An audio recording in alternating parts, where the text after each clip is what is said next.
काय हो, काय झालंय? आज चहा नाश्ता व्यवस्थित केला नाही?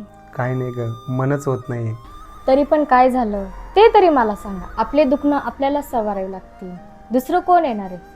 काय नाही ग, कधी कधी आपलेच निर्णय आपल्याला भाल्यासारखे टोचतात. म्हणजे मी नाही समजले. काही नाही ग, आपण कॉलेजच्या जीवनात लव्ह मॅरेजचा निर्णय घेतला, त्याचबरोबर दोन्हीकडचे नाते तोडायचं हे चुकीचं ठरलं नाही का?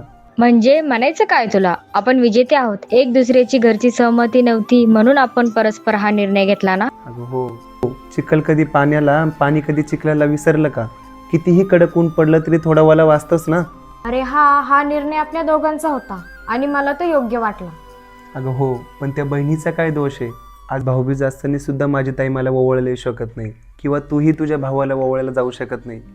सोडा या गोष्टी, उद्यापासून आपल्याला ड्युटी जॉईन करायची होती ना? हा, आणि आपल्याला घरकामासाठी एक बाई पण पाहिजे ना. मी शोधतो. मी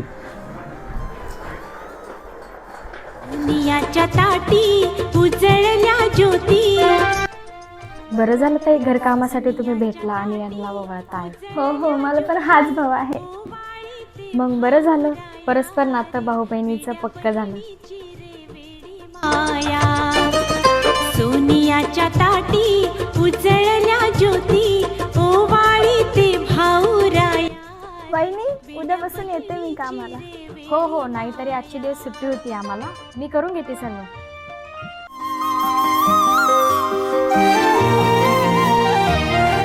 स्वभावनी छान होत्या ताई, कुठे सापडले तुला?